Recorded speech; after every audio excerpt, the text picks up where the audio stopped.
This is artist Jim Toia. He's harvesting black walnuts outside his studio in Long Valley, New Jersey.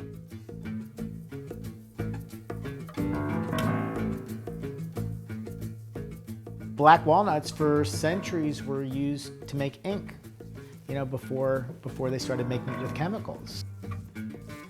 You let them rot a little bit and they form that beautiful ink, and all that ink starts to drip out of the cracked walnut shell, and all of a sudden you've got ink flowing.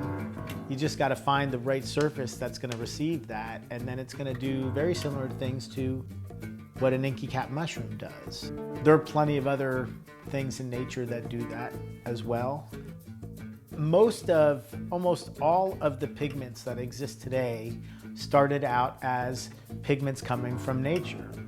Whether they were coming from a crustacean or from a flower or from a beetle. I mean, women's lipstick is still made out of beetles. Women don't realize that, but they are. We still have a lot to learn from nature. One of my favorite scientists, Buckminster Fuller, speaks about how nature is really the model that we should follow, because nature's been doing it for billions of years, right? And it's already figured out the best way to build things.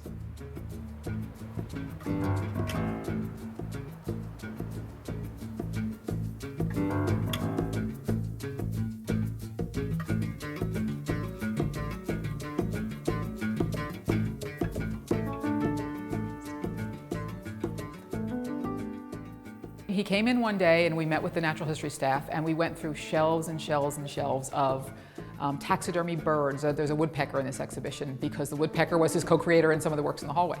And we looked at lots of mushroom models. We have, the State Museum's Natural History Collection has mushroom models probably from the 30s or 40s, we think. And he went through all of them and he said, oh, this is the kind of mushroom I use, and I don't use this one, and this, and he was telling us what the mushrooms give off. So he was looking at it in a different perspective than the way the natural history guys here look at it, which was very interesting for this crossover. That's what's interesting about this show for us. We have a natural history collection and a fine art collection, so this was the perfect marriage of both of those. The jellyfish are a surprise. Even when they're in there, sometimes they're hidden, you don't see the jellyfish. So there's always this, what's going on in the natural world that you're not seeing?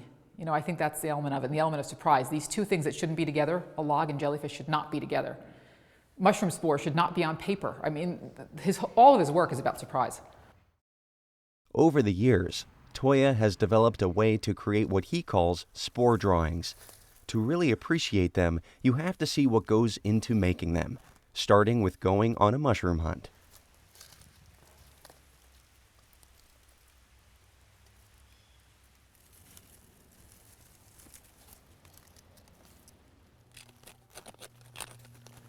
Mushroom spore get sent out into the air, right? And they float forever. Many of them never settle. So they're in the air all the time. Every breath we take, from the first breath to the last breath, there's probably a couple of mushroom spore in there.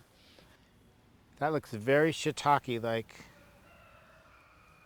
It's not, but that'll spore white. So there's probably more back down here.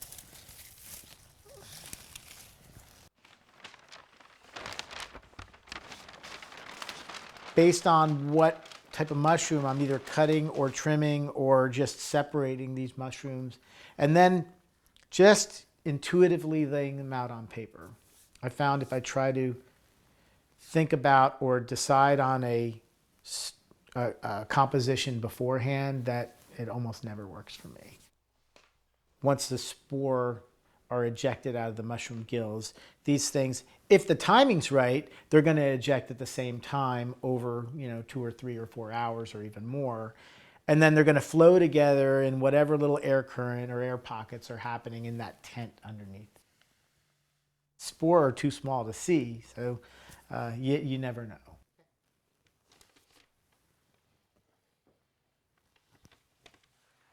We got a pretty good result for the amount of time that those mushrooms spored. And then I decided I want some more sporing to happen on that paper, so I laid mushrooms back out. And we had gone and found some more, so I added that collection to the process. So we'll see what happens now.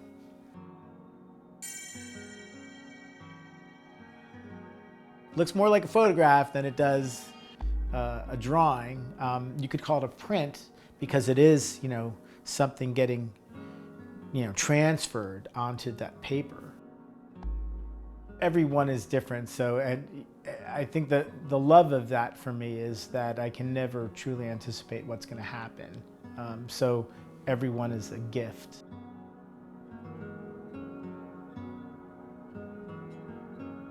I think it gives people the opportunity to contemplate nature on a different level than they usually do.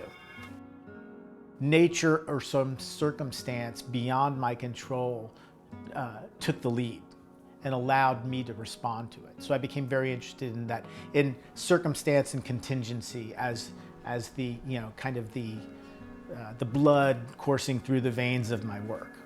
So that's always been a huge thing for me. And it just translated towards, if that's what I love to do, if I love to be out there, why not make my work about that?